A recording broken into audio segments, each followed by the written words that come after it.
Assalamualaikum warahmatullahi wabarakatuh. Alhamdulillahirabbil alamin wassalatu wassalamu ala asrofil anbiya'i wal mursalin nabiyina wa habibina Muhammadin wa ala alihi washabihi ajmain wa man tabi'ahum bi ihsanin ila yaumiddin. Amma ba'du. Kepada yang terhormat CEO Sobat Group Bapak Haji Sastro Esa, kepada yang terhormat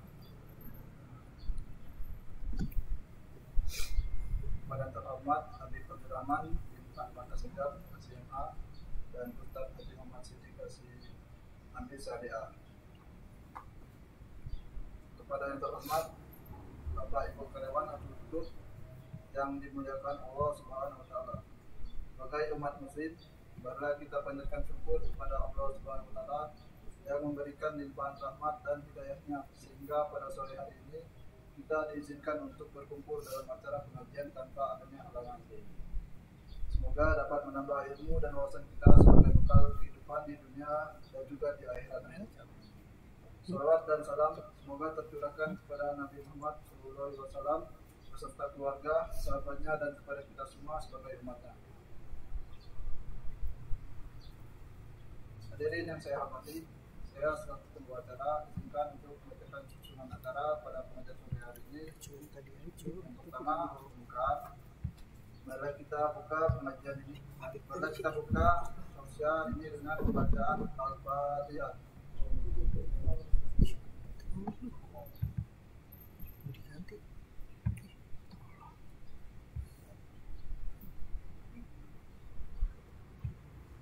Baik, kita berlanjut ke acara yang kedua, yaitu tausiah. Tausiah yang akan disampaikan oleh Habib Abdurrahman bin Ahmad Asegaf dengan tema hadis al-Ba'in, hadis ke-13. Pada Habib Abdurrahman bin Ahmad Asegaf kami persilakan.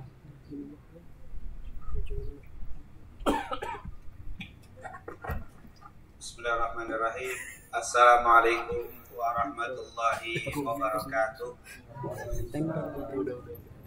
Alhamdulillah wassalatu wassalam ala Rasulillah wa ala alihi wa man wala amma ba'd.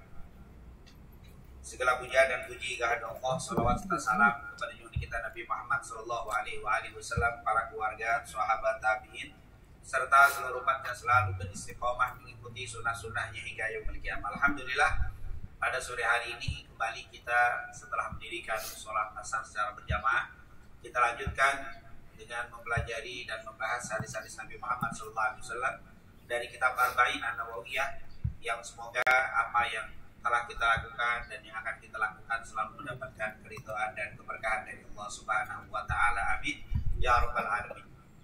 Di kesempatan sore hari ini kita akan melanjutkan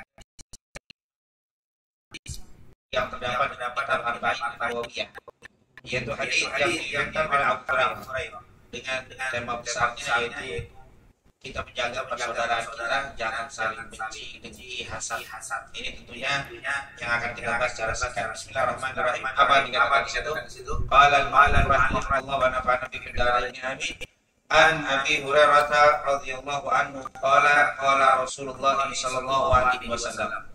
Dari Abu Hurairah radhiyallahu anhu, beliau berkata, Rasulullah SAW bersabda, la tahasad, jangan kalian saling hasad.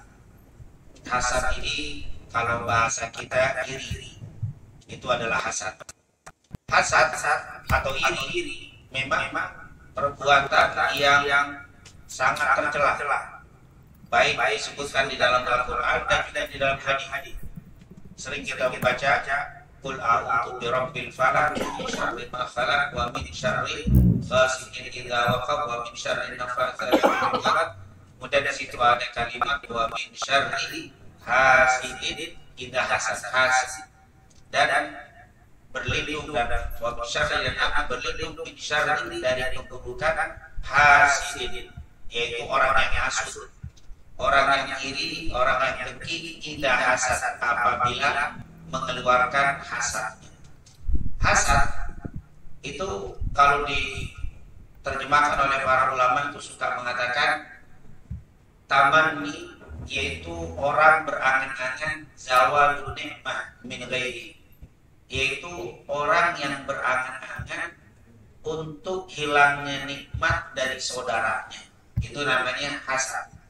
Jadi hasad itu kata para ulama ada dua, yang haram, tapi ada juga hasad yang halal.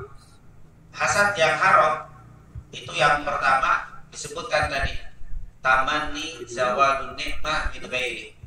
Kita berangan-angan supaya nikmat yang ada pada saudara kita hilang.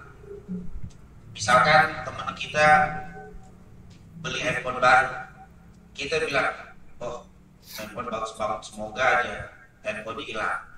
Dia berharap supaya handphone itu nggak dimiliki sama orang itu. Entah dia berharap hilang, atau mungkin jatuh, atau mungkin diambil orang.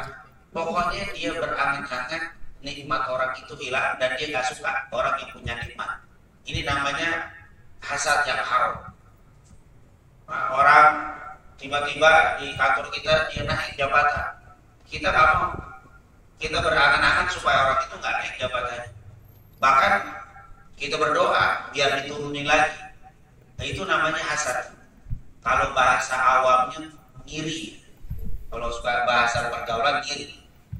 Bukan syirik. Kadang-kadang kan kita orang tuh kalau awam salah, syirik aja kamu, syirik saja itu bukan syirik, itu musyrik, beda. Ngiri atau bahasa kita itu hasad kalau dalam bahasa Arab.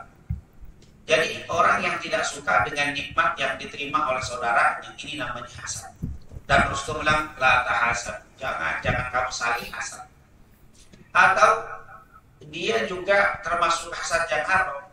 Misalkan begini, saya dikasih kue satu, teman saya dikasih dua, saya ngirinya apa? Saya pengen dapat dua juga.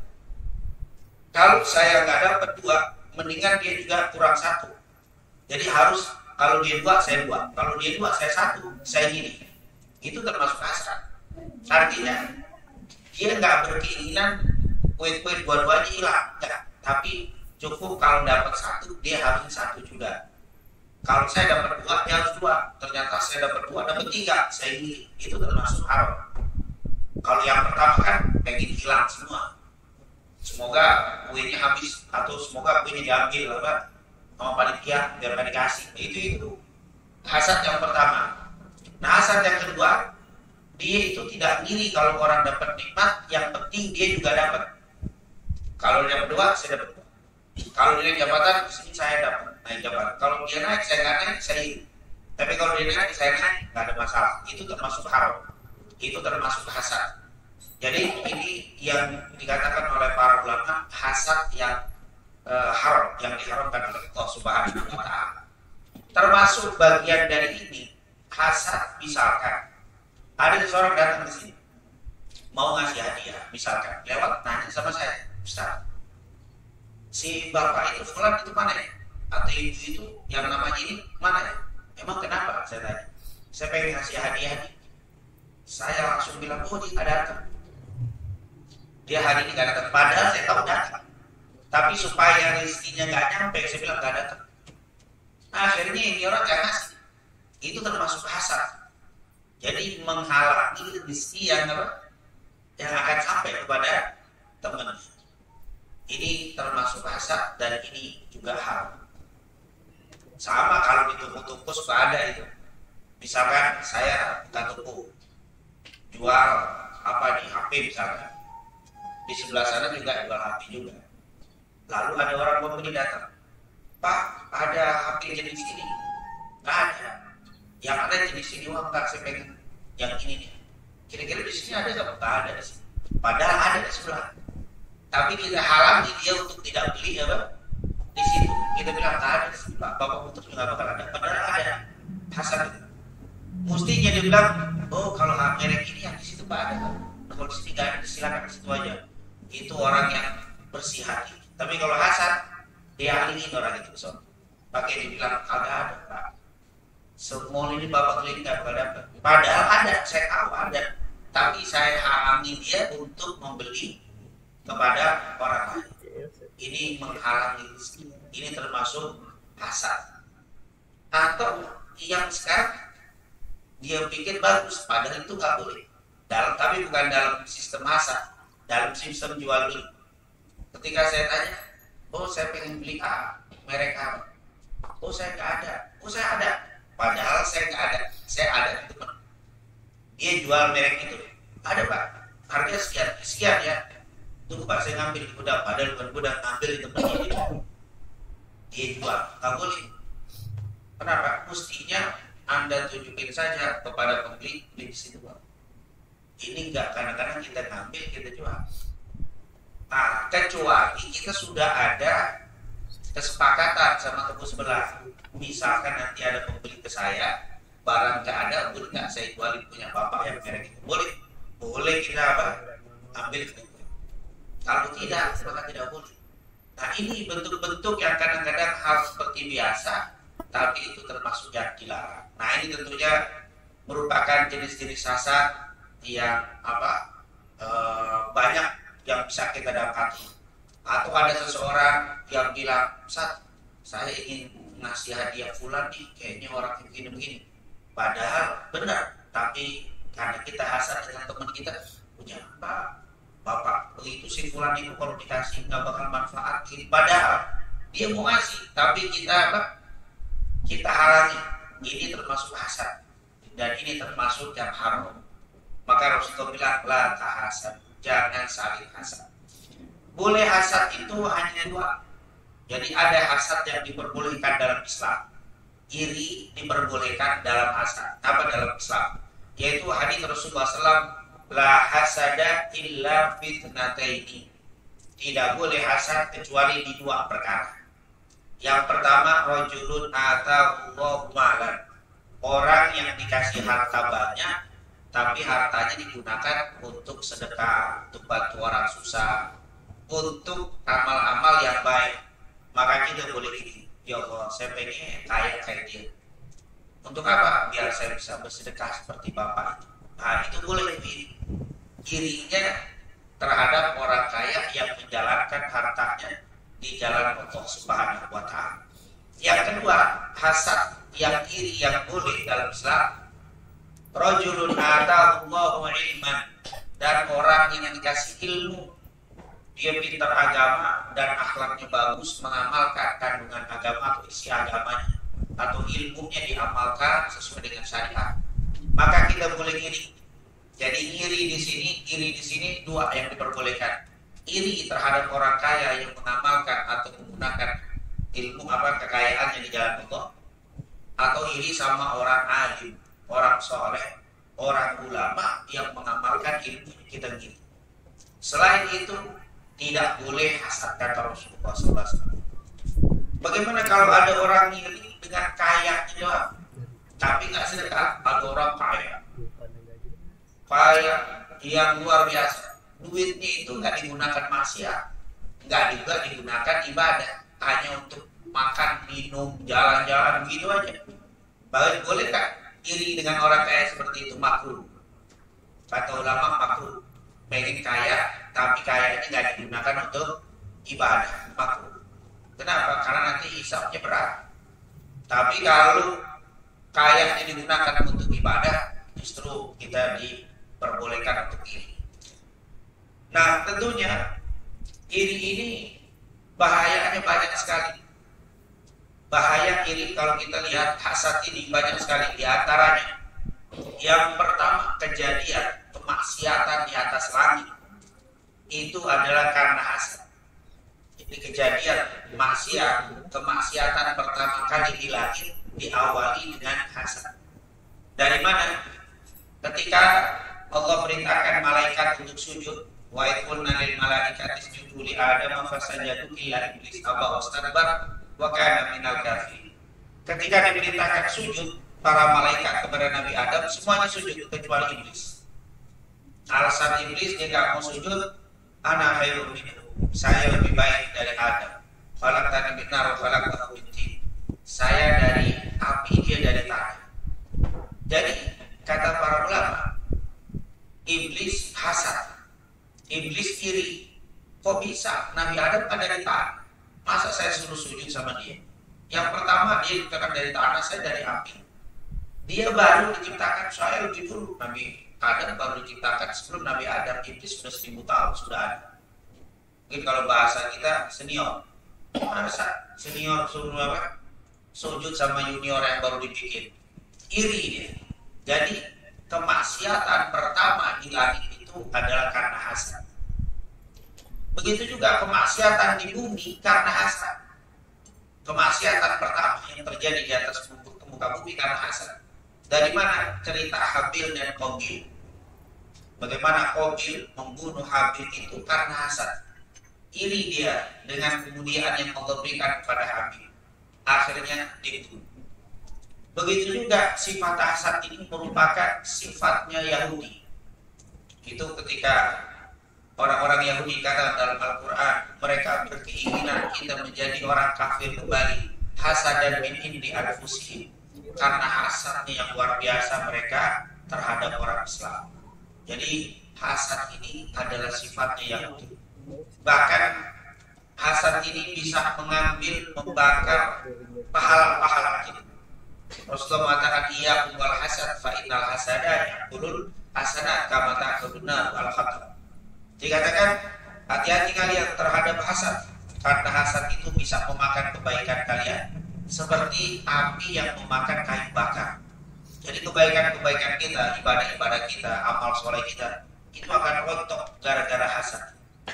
Makanya Nabi mengatakan wala tahasad, jangan kalian saling hasad.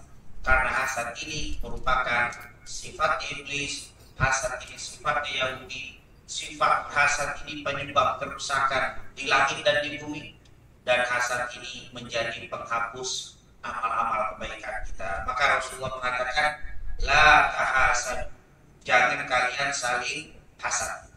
Dan dikatakan oleh para ulama, hasad ini yang menyebabkan hilang kebahagiaan. Orang yang punya di hatinya tumbuh sifat hasad, kebahagiaan itu akan hilang. Kenapa akan hilang? Ya, ketika orang dapat nikmat dia sakit. Tetangga beli motor dia puyeng. Waduh, tetangga beli motor baru, motornya bagus, nah mulai sakit. Besoknya mau beli mobil, mulai apa namanya? Kejam. Kenapa sakit? Ya Allah, keluar mobil barang pakai klaksonnya bagus, ya Allah, mau ditambah sakit. Besok beli lagi, stroke. Kenapa? Nggak bisa bahagia. Karena melihat orang yang punya nikmat dia sakit. Ini bahaya. Kata Rasulullah, tak bakal bahagia orang yang punya hasad dalam hati. Makanya nanti ketika orang masuk surga, sifat buruk yang pertama diambil adalah hasad.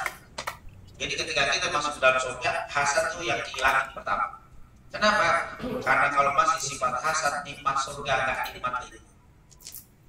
Kita masuk ke dalam surga, dapat istana 5 misalnya, gede-gede istana kita. Ternyata ada orang lebih soleh dari kita. Orang lebih soleh amalnya, istananya dapat 10 ngiri. Hasud, nah udah nikmat hilang. Di surga ada sifat hasad, nikmat hilang. Apalagi di kampung tengah, apalagi di Jakarta, apalagi di Indonesia, apalagi di dunia. Di surga lah kamu hidup. Tapi kalau ada sifat hasad, kau tidak akan mendapatkan kebahagiaan. Bagaimana di dunia? Ini luar biasa. Makanya kata Rasulullah, tahasad, jangan saling hasad, jangan saling iri, jangan saling dengki. Kenapa? Kau tidak akan dapat kebahagiaan dunia, bahkan di surga pun tidak bakal bahagia kalau ada sifat hasad.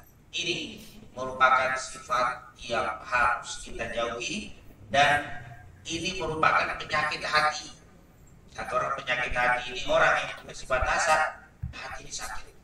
Kalau hati sakit, ibadahnya pun maaf, sholatnya rajin, puasanya banyak, zikirnya banyak. Tapi kalau sifat hasadnya tumbuh besar, nanti pas meninggal ternyata amal-amal ibadahnya habis. Waktu ditanya, ya Allah, saya dulu rajin begini, rajin melakukan ibadah ini, iya, tapi ibadahmu semua hangus, terbakar oleh hasad, oleh iri dan dengki. Subhanallah. Oleh karena itu, insya Allah kita bisa mengambil pelajaran yang pertama ini dari hadis ke-35, hati-hati terhadap hasad. Insya Allah pada pertemuan selanjutnya masih banyak nih. Ada tanajas, tabaghadu, tadabar. Nah, ini ada 4 sifat. Tapi yang paling pertama adalah hasad. Karena hasad ini sekali lagi, kalau kita mau hidup bahagia, tinggalkan sifat hasad, bersihkan sifat hasad. Dan sifat hasad itu kata Ibnu Taimiyah, hampir semua orang punya sifat hasad. Hampir semua orang. Hanya saja orang yang bertakwa tidak ditunjukkan sifat hasadnya di tangan, tidak ditampakkan, tapi yang kurang imannya pasti terlihat. Ini kita talim misalkan seperti ini. Tiba-tiba nih dekat si fulan ada kue, kita kagak ada, mulai ya ada, kita kagak. Nah itu mulai itu hasad mongol, iri itu di majelis, apalagi tempatnya di majelis.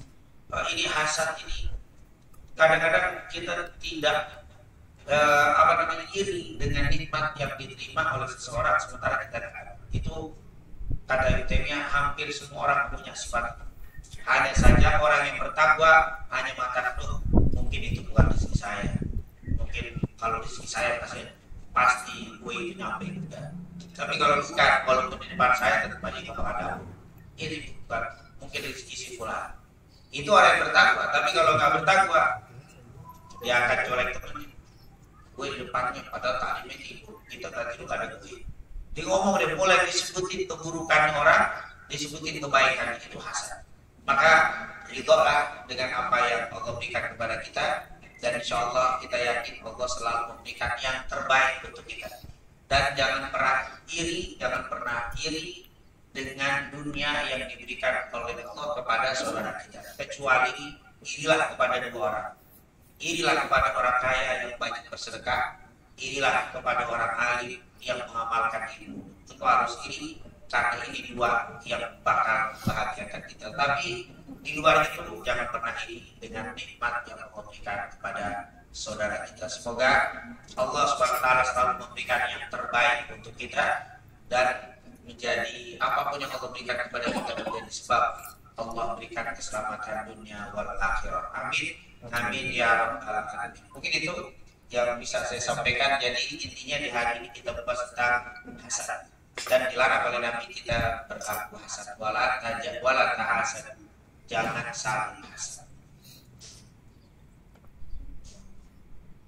Baik, terima kasih Ustaz atas penyampaiannya. Selanjutnya kami buka untuk jawab pada yang ingin bertanya. Kami persilakan baik offline maupun online.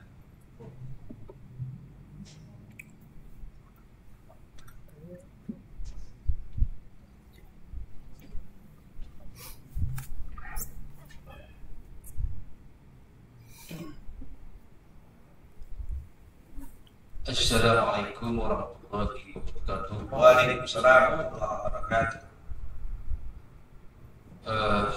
Tapi saya tidak bertanya, tapi ingin minta bagaimana mungkin ada kiat ataupun zikir yang bagus untuk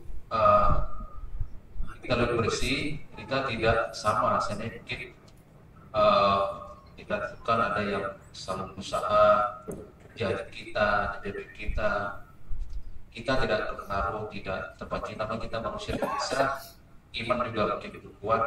Wah, kadang timbul juga ada rasa marah atau apa. Nah, bagaimana supaya kita tidak terpancing, tidak marah, supaya kita lebih bersih? Ada kiat-kiatnya, mungkin ada bapak kiatnya atau tidak? Mohon pencerahan. Iya, memang kadang-kadang Allah uji itu kita itu dengan berbagai macam ujian. Baik, kadang-kadang ada yang diuji dengan hartanya yang kurang, ada yang diuji dengan cobaan dalam rumah tangga, ada yang diuji di dalam diri sendiri, ada yang diuji dengan sakit dan seterusnya.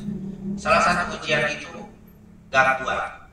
Jadi gangguan yang Allah berikan lewat orang lain, baik keluarga sendiri, bahkan mungkin juga sahabat sendiri. Itu bagaimana sikap? Karena dalam Al-Quran wala nabluwannakum bisyai'in minal khauf wal ju' wa naqsin minal amwal wal anfus was thamarat wa basyirish sabirin. Kami akan uji kalian. Apa dengan diantaranya al-khauf, rasa takut.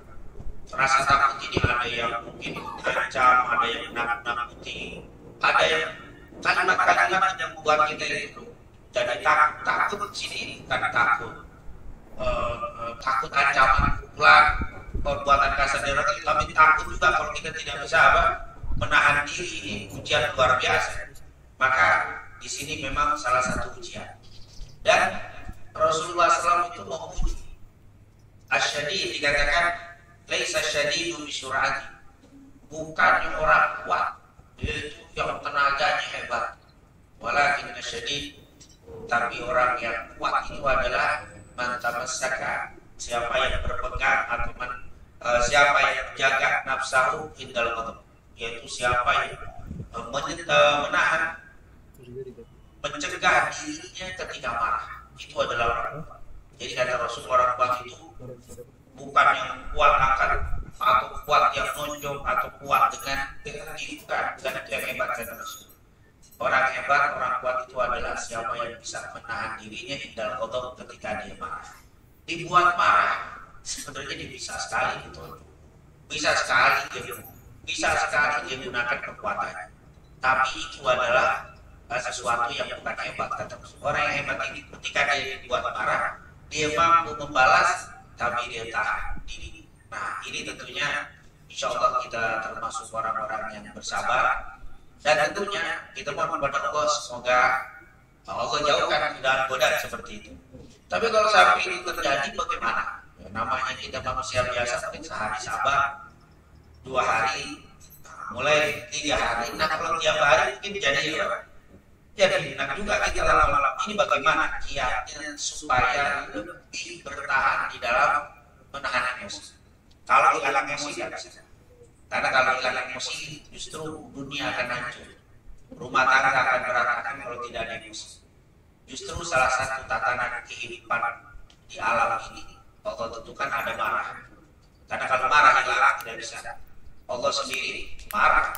Siapa yang membunuh orang padahal dia tidak bersalah, bunuhlah dia. Berarti kan itu hukuman dari Allah marah. Siapa yang mencuri potong tangan, siapa yang berzina raja, itu menunjukkan ada marah. Dan sering kita dengar inna adzab ila syadid, adab sangat berat, itu kan menunjukkan apa itu marah. Berarti Nabi juga pernah marah. Berarti marah itu harus ada.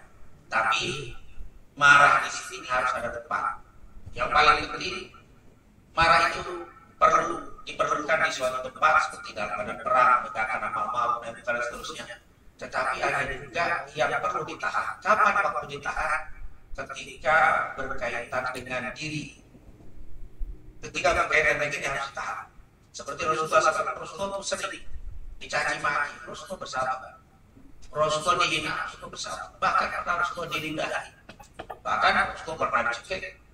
Bahkan Rasulullah pernah hendak dibunuh sampai ditodongkan pedang. Yang kita sering dengar cerita Dathur, Allah yang menyelamatkan, lalu bergetar lalu sering dilakukan. Tapi dia tetap bersabar. Kenapa? Ketika urusan pribadi. Tapi kalau urusan agama dihina, Rasulullah tak pernah sabar. Kata hadis, ya, para ulama, para sahabat bilang, kalau ada yang melanggar aturan Allah, gak ada satupun orang yang bisa menghentikan marahnya. Berarti pertanyaan tadi tergantung. Kalau dia menghina Rasul, menghina Islam, jangan urusannya resep biar sabar. Itu menunjukkan kelemahan. Di situ harus apa? Marah. Menghina Islam, kalau kita marah menunjukkan kuatnya iman. Tapi yang disuruh sabar dan cari resep supaya kita bersabar, kalau diri saya dihina, saya dibilang jelek, saya dibilang buruk, saya dibilang tapi pribadi, maka saat itu carilah kiat-kiat untuk bersabar. Apa kiat-kiat untuk bersabar? Di sini tentunya banyak sekali, di antaranya supaya kita bisa bersabar. Yang pertama, ingat-ingatlah musibah yang menimpa Rasulullah. Saya diledekin, saya dibilang buruk, saya dibilang jelek, saya dibilang gak ngerti apa-apa. Seberapa kalau ini Nabi dibilang orang gila, Nabi dibilang tukang sihir, Nabi dibilang apa? Majnun. Nabi dibilang kahin, pamraman. Nabi diejek habis-habisan. Masa saya baru diejek orang jelek doang? Nabi dibilang orang gila, belum ada apa-apa. Makanya waktu Imam Syafi'i diledek, dihina, muridnya menyampaikan bahwa Imam Syafi'i ada jelek-jelekan sama si fulan. Imam Syafi'i senyum. Bahkan Imam Syafi'i bukan karena jelek-jelekan, malah difitnah. Anda jelek-jelekan dan difitnah. Imam Syafi'i tersenyum. Apa kata beliau? Kata muridnya, wah Imam, kenapa aku sampaikan kau dihina, dicaci, bahkan difitnah, tapi kau gak marah, malah senyum? Apa kata Imam Syafi'i? Allah saja difitnah, Nabi saja difitnah, apalagi Syafi'i. Allah difitnah, Allah dibilang punya anak, punya ibu, itu bukan fitnah. Nabi Muhammad dibilang difitnah, dibilang orang itu tukang sihir, apalagi saya. Berarti salah satu resep untuk menentukan kesabaran. Idza asabatka musibatun tusjabiha fadhkur musabaka bi Nabi Muhammad. Apabila kamu terkena musibah yang membuat kamu gelisah, lihatlah musibah yang menimpa Nabi Muhammad. Musibah kita itu kecil, walaupun kita tidak sehebat Rasul, tapi paling tidak akan mereda marah kita kalau kita ingat Nabi Muhammad Sallallahu Alaihi. Kita orang itu baru ngomong gitu pun di belakang saya, Nabi Muhammad bukan di belakang, di depannya, bahkan diludahi Rasulullah. Nah ini pribadi, urusan pribadi, sabar. Ingat Rasulullah Sallallahu Alaihi Wasallam. Kata para ulama, tidak ada orang kena musibah lalu ingat dengan cerita Nabi Muhammad di musibah itu, sangat penting musibahnya dan membuat dia akan bisa bersabar. Yang kedua, ingat pahala orang yang bersabar kalau dihina orang lain. Karena pada hakikatnya orang yang dicaci maki, dihina, apalagi sampai dihina, terus dia bersabar, sebenarnya yang pertama dia saat itu sedang didoai malaikat. Jadi kita yang ngomongin itu, kita sedang didoai malaikat. Yang kedua, sebenarnya orang yang sedang membicarakan kita sedang mengambil dosa-dosa kita. Dosa-dosa lagi diambil. Ada satu kejadian waktu itu Rasulullah sedang duduk dengan Abu Bakar di Ka'bah, di pinggiran Ka'bah, Rasulullah duduk dengan Abu Bakar. Tiba-tiba ada beberapa tokoh kafir Quraisy datang. Pas datang, dia ribut sama Abu Bakar. Abu Bakar ditunjuk, dicaci maki di depan Rasul. Abu Bakar diam. Abu Bakar diam. Rasul melihat Abu Bakar dicaci maki, diam. Rasulullah tersenyum. Mungkin sudah keterlaluan caciannya, sudah terlalu fitnahnya. Abu Bakar dihentikan, dilawan orang. Saat Abu Bakar melawan, Rasulullah dari sisi Abu Bakar. Setelah selesai beresan urusannya, Rasul nanya kepada Abu Bakar dan terus, ya Rasulullah, kenapa waktu saya dicaci maki, dihina, Anda melihat saya tersenyum, tapi ketika saya hentikan dan saya lawan orang itu, kok Anda pergi? Saat engkau dihina tadi, aku lihat malaikat berbondong-bondong mendoakan kamu karena kau sabar. Tapi ketika engkau melawan, malaikat itu pergi, maka aku pergi. Subhanallah. Jadi kita harus tahu tuh fadilah-fadilah keistimewaan kita bersabar ketika ini yang mencaci, ketika ini yang hina, maka sebenarnya kita sedang mendoakan para malaikat dan sedang dihapus dosa-dosa kita. Ini merupakan apa? Resep supaya kita bisa bersabar. Dan yang ketiga, itu Rasulullah dalam hadis Bukhari Muslim dari Muawiyah bin Abi Sufyan pernah bersabda, Rasulullah bersabda, man yuridillahu khairan yusib bihi. Kata Nabi, siapa yang ingin dikehendaki menjadi baik, Allah berikan musibah, Allah berikan ujian kepadanya. Ini adalah salah satu ujian. Jadi siapa yang dikehendaki baik pada Allah akan diberikan ujian. Nah ini salah satu ujian. Bahkan ujian ini lebih berat daripada kue di depan kita diambil orang. Cacian, makian, hinaan, fitnah itu lebih berat. Maka berarti Allah menghendaki kita ini jadi baik. Bagaimana diberikan ujian seperti itu? Jadi kalau kita tahu imbas kebaikan yang kita dapat dengan kesabaran itu, insya Allah itu akan memotivasi kita untuk bisa lebih bersabar. Tetapi bukan berarti orang yang menghina, memfitnah, mencaci kita itu harus dibiarkan begitu saja. Kalau memang yang menghina itu orang-orang yang kita cintai, apalagi saudara kita, maka kata Nabi apa? Unsur akhaka dhaliman maghlub.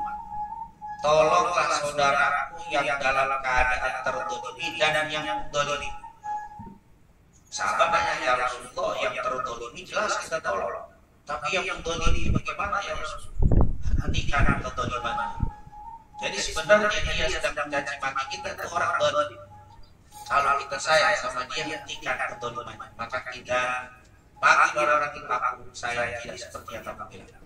Saya tidak melakukan apa yang kamu katakan. Apa yang kamu tuduhkan? Kasih penjelasan. Ternyata di belakang dia masih bicara, biarkan. Maka saat itu pahala akan bergulir yang begitu banyak yang memberikan kepada mereka yang bersabar. Tapi karena diusahakan jelaskan itu, biar dia mengerti. Tapi setelah dijelaskan dia tidak menghentikan, maka siap-siaplah panen dengan berbagai macam karunia dari Allah Subhanahu wa Ta'ala. Insyaallah Allah selalu menjauhkan kita dari berbagai macam musibah, dan semoga Allah selalu memberikan sukses dalam setiap ujian dan musibah yang memberikan kepada kita semuanya. Amin ya rabbal alamin. Terima kasih atas acara. Baik, mungkin masih ada yang bertanya.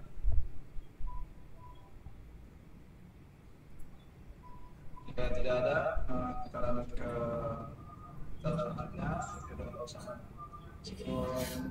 Lanjutkan ke doa bersama. Kita bersama. Pertama itu asal adalah benci dan tidak suka terhadap keadaan baik yang ada pada orang yang biasa. Jauh ada kalian jasad diri dan bukti karena sesungguhnya satu memakan kebaikan sebagaimana api memakan kayu bakar.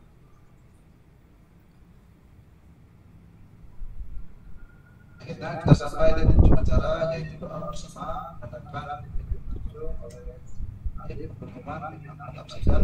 Sebelum kita berdoa bersama, saya akan membawa acara. Jika terdapat salah kata atau sikap yang tidak berkenan di hati Bapak Ibu sekalian, saya mohon maaf yang sebesar-besarnya pada berkenan segera untuk memimpin doa bersama. Baik, mungkin itu saja yang bisa kita bahas pada sore hari ini. Semoga dengan keberkahan apa yang kita lakukan di hari ini, di sore hari ini, Allah kabulkan semua hajat-hajat kita, Allah mudahkan segala urusan kita, Allah angkat segala kesulitan kita, dan Allah ampuni dosa-dosa kita semuanya. Dan semoga Allah selalu membuka untuk kita semuanya rezeki yang halal, thayyibah, rezeki yang membawa kebahagiaan dan keselamatan dunia wal akhirah. Amin. Amin ya rabbal alamin. Rabbana taqabbal minna innaka antas samiul alim wa tub alaina innaka antat tawwabur rahim. Allahumma in kana rizquna fis sama'i fa'til wa in kana fil ardi fafrid fa in kana ba'idan fadhir fa in kana asiran fa yasir fa in kana ba'idan fakathir fa in kana haraman fatahhir bi rahmatika ya arhamar rahimin. Rabbana atina fid dunya hasanatan wa fil akhirati hasanatan wa qina adzabannar. Wa sallallahu ala sayyidina Muhammadin wa ala alihi wasallam walhamdulillahi rabbil alamin. Baik, sebagai penutup kajian kita pada sore hari ini, marilah kita baca doa kepada Tuhan Yesus. Kami hari, Assalamualaikum warahmatullahi wabarakatuh.